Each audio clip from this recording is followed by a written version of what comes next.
উদ্যোগে যে বিধায়কদের ওরিয়েন্টেশন ক্যাম্প হচ্ছে, সেখানে আসাটা আমার কর্তব্য ছিল, কিন্তু এনাদের সবার বক্তব্য শুনবো কিনা সেটা আমার সিদ্ধান্ত। আমার কর্তব্য ছিল, কারণ মাননীয় লোকসভার অধ্যক্ষ তিনি আসছেন, মাননীয় রাজ্যপাল আসবেন বলে শুনেছিলাম, এখনো আসেননি। তো এখন মাননীয় মুখ্যমন্ত্রী আছেন, সবাই আছেন। আমি মাননীয় লোকসভার অধ্যক্ষ এবং মাননীয় বিধানসভার অধ্যক্ষকে পূর্ণ সম্মান দিয়েও বলছি, আমার ব্যক্তিগত সিদ্ধান্ত, আসাটা আমার কর্তব্য ছিল। এখানে বন্দে মাতরম, জনগণ এবং যতক্ষণ প্রদীপ প্রজ্বলন হয়েছে আমি ছিলাম, কিন্তু এনাদের কারুর বক্তব্য শুনবো কিনা সেটা আমার ব্যক্তিগত সিদ্ধান্ত। লোকসভার অধ্যক্ষ তিনি তৃণমূল কংগ্রেসকে ভাঙতে চাইছে এমন একটা গ্রুপকে তিনি এন্টারটেন করলেন। বিধানসভার অধ্যক্ষ তিনি এমনভাবে অনৈতিকভাবে বিরোধী দলটাকে সাজাতে গেলেন যে আমাকে বলতে পর্যন্ত আগের দিন তিনি দিলেন না, অনৈতিকভাবে। তো তারা পরিষদীয় বা সংসদীয় বিষয় নিয়ে জ্ঞান বিতরণ করবেন আর আমি বসে বসে শুনবো, এটা তো হতে পারে না। আমার আসাটা উচিত ছিল, তার কারণ হচ্ছে এটা বিধানসভার পক্ষ থেকে এই অনুষ্ঠানটি করা হয়েছে, আর আমি সেই জন্য এসেছি। আমি একেবারে প্রদীপ প্রজ্বলন, বন্দে মাতরম, জনগণ মন আমি পুরো ছিলাম, কিন্তু যারা মাননীয় লোকসভার অধ্যক্ষ তিনি গ্রুপ ফটো দিচ্ছেন, যারা তৃণমূল থেকে জিতে গিয়েছে তাদেরকে তিনি এন্টারটেইন করছেন। মাননীয় বিধানসভার অধ্যক্ষ তাদের তিনি অধ্যক্ষ পদের জন্য আমি সম্মান দিচ্ছি, তাদের সম্মানেই কিন্তু আমার আশা। তাহলে তো আমি না এসেই এটা করতে পারতাম। আমি এসেছি কারণ ওরিয়েন্টেশন প্রোগ্রাম, মাননীয় ওম বিড়লা এসেছেন, কিন্তু লোকসভার যিনি অধ্যক্ষ তিনি একটি গোষ্ঠীকে সেখানে এন্টারটেন করছেন, তৃণমূলকে ভাঙার চেষ্টা করছেন, যেটা ইলেকশন কমিশন দিয়ে বিজেপি চেষ্টা করেছে। তাহলে লোকসভা এবং বিধানসভার স্পিকার পদগুলিও সেই যেভাবে বিজেপি ইলেকশন কমিশনকে ব্যবহার করেছে বা করছে, তাতেই আবার ব্যবহৃত হচ্ছে কিনা সেটা নিয়ে আমাদের মনে দ্বন্দ্ব আছে। আমরা স্পিকারকে শ্রদ্ধা করি।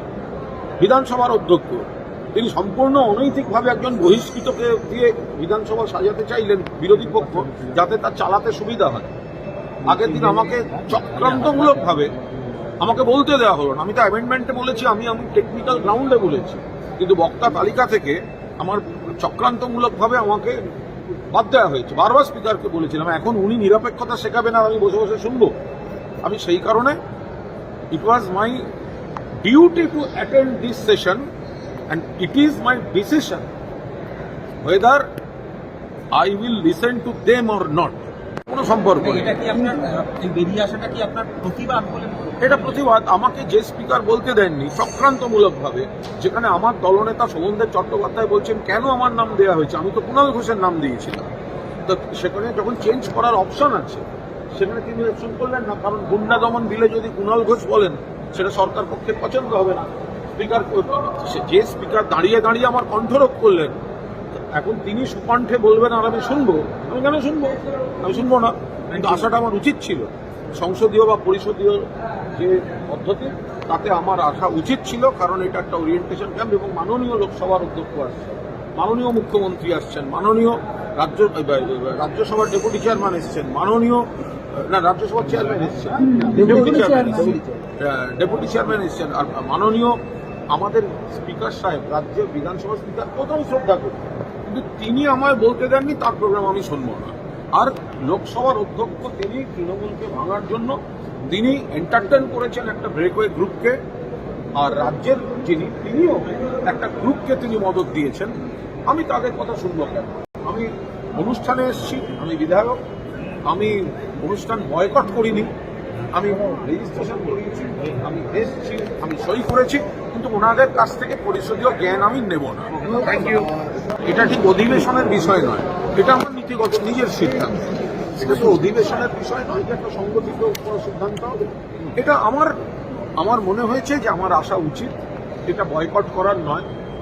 বয়কট আর ওয়াকআউটের তফাৎ থাকা উচিত।